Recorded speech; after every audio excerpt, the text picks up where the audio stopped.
Today on AMR, the suspect who terrorized Minnesota political leaders after a deadly shooting found crawling in a rural field, and Israel strikes Iran. State TV warns people to evacuate after accusing Iran of targeting civilians.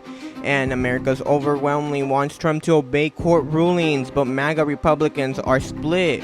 Trump has changed our political landscape 10 years later after writing down the golden escalators. What has changed in these 10 years? And Trump-branded wireless service launches with a gold phone.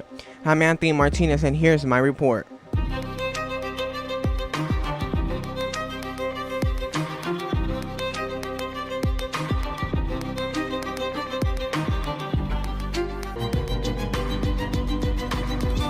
Welcome to AMR. The suspect wanted in the killing of Minnesota State Representative Melissa Hortman and her husband and the shooting of State Senator John Hoffman and his wife was found Sunday night, armed and crawling in a Minnesota field. Minnesota Governor Tim Walz announced the capture of Vance Brotlers. After a two-day manhunt, 2 sleepless nights, law enforcement have apprehended Vance Bolter. That's 48 hours that law enforcement involved in a complex and dangerous manhunt. Spent Father's Day away from their families to deliver justice for Melissa and Mark Hortman and their children who spent this Father's Day alone. To the law enforcement who stand here and the hundreds who are involved in this, the state of Minnesota owes you a deep debt of gratitude. Thank you.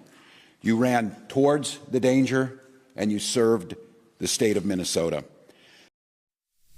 Despite being armed, officials said that he was taken into custody without incident and no injuries were reported. Vance is now facing state and federal charges in connection with the Saturday killing. The suspect was seen on security video earlier at Hoffman's home shortly after 2 a.m. presenting himself as a police officer wearing a mask over his face and using a Ford SUV that had the appearance of a marked patrol vehicle. Nearly 200 officers were involved in what officials called the largest manhunt in Minnesota history. The suspect had been on the run for nearly 2 days and was ultimately tracked down after he was seen by officials. The discovery of his vehicle and belongings were found and multiple firearms were recovered from the scene. Officials said that Vance left behind a notebook with a hit list of other politicians as well as those who had been vocal in support of abortion rights. The names included those of Hoffman and Hortman near the top, and the list also included politicians based in Wisconsin, Illinois, Michigan, Nebraska, and Iowa. Vance had not previously threatened the victims or the victims on the list, according to investigators. یا در اختیار قرار دادن وسیله نقلیه همچنین موضوعات مختلف. خیلی متشکرم از اینکه با ما همراه هستید. آنچه که ملاحظه می‌کنید تجاوز رژیم صهیونیستی به خاک جمهوری اسلامی ایران و منطقه صدا و سیما. آنچه که ملاحظه کردید، صدایی که شنیدید، فضای غبارآلود استودیو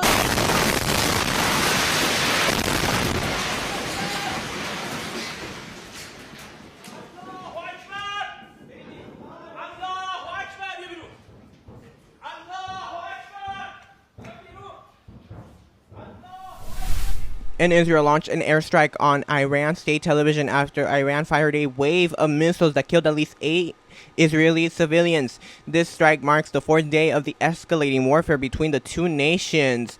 Israel warned that over 300 people were to be evacuated from targeted areas that included state media, police, and hospitals.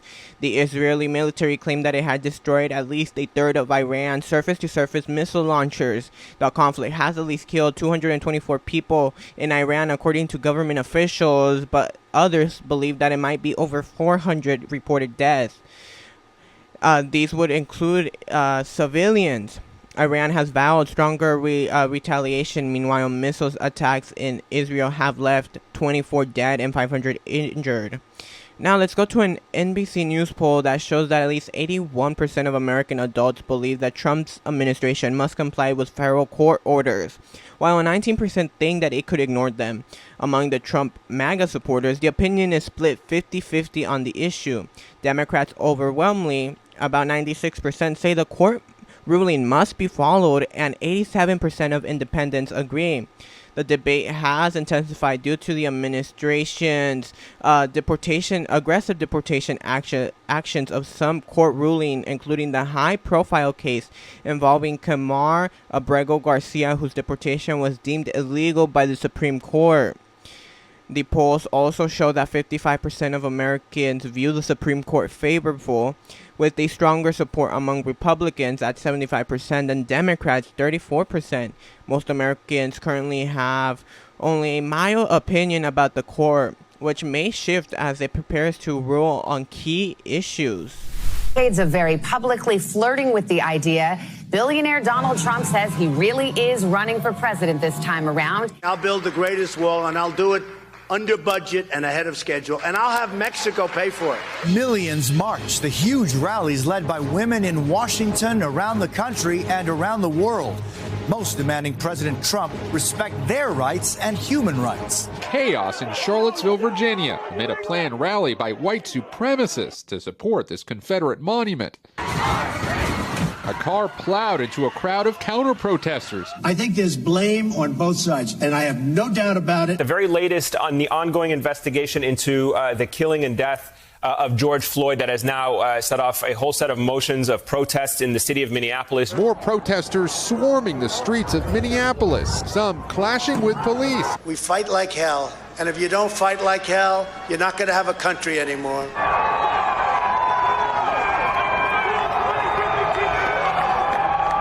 History in the making, with jury selection beginning in the first criminal trial against Donald Trump. Count 1, guilty. Count 2, guilty. Count 3, guilty. A stunning comeback as Donald Trump is elected to become the 47th president. Crowds gathered in dozens of cities protesting the Trump administration's policies during the No Kings protests. And in Washington, D.C., a military parade attended by President Trump. And today marks the 10 years since Trump rode down the golden escalator and launched his 2016 presidential campaign. And plenty of people initially dismissed him and didn't believe he would be close to being president or winning the presidential election. But little did we know at the time that this man would not only become president once, but twice, but he would completely flip the political script in our country.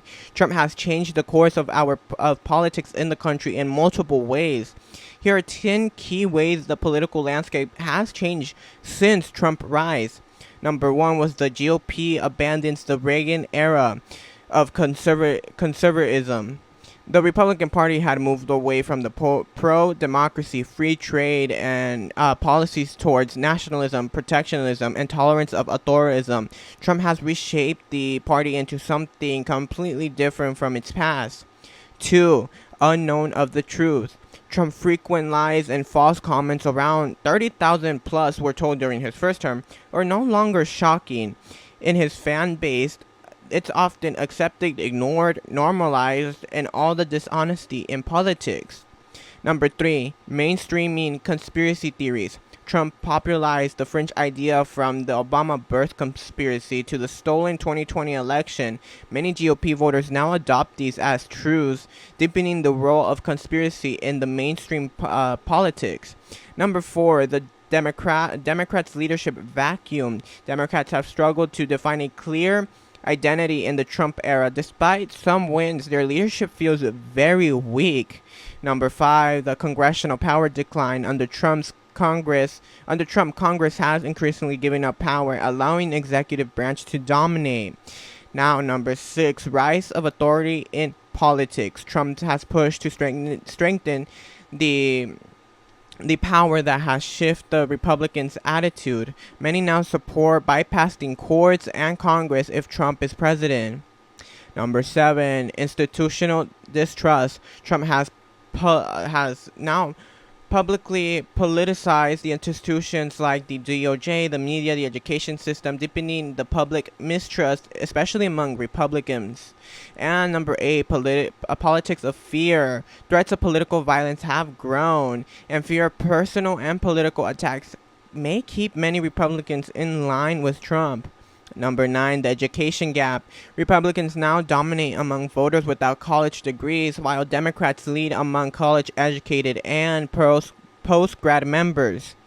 And number 10, immigration as a defining issue. The harsh immigration rhetoric and enforcement became central to Trump's political brand, reshaping the GOP priorities and testing the limits of his presidential power when conservatives wouldn't push on that issue. A whole lot has happened since 2015, making it feel more than a decade. He launching his campaign in 2015, winning in 2016, losing in 2020, and back with a comeback in 2024. We still got another 4 years at least of what Trump will do.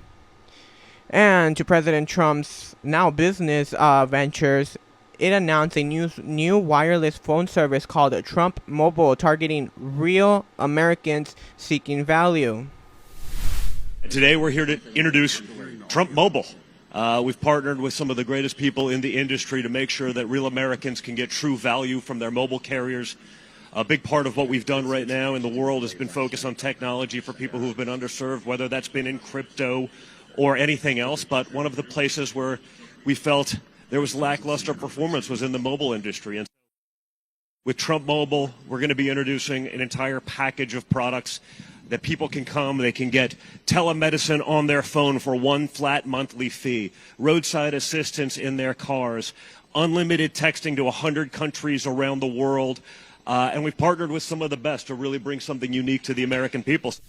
The plans start at $47 per month, higher than competitors like Boost Mobile and T-Mobile. The Trump Organization is also launching a $499 gold-colored phone named the T1. This move highlights Trump's blending of his business and politics as he runs companies while serving as president. Trump Mobile is licensed to serve Trump Mobile is licensed service supported by major carriers with phones reportedly made in the U.S. and call centers in St. Louis. The service also offers features like telemedicine, roadside assistance, and international texting. The announcement follows a trend of celebrities launching wireless service using existing carrier networks to offer a budget option. But with that does it for AMR this Monday night. I'm Anthony Martinez, and thank you for watching. We will see you on Thursday for AMR in 60. Thank you for watching. If you enjoyed today's video, don't forget to hit the subscribe button and give us a thumbs up, share the video. And if you want more content, follow us on social media at _RightNow News, or follow me directly at Tony Martinez Now. Anthony Martinez Reports is a RightNow News signature production, copyright 2025, RightNow News.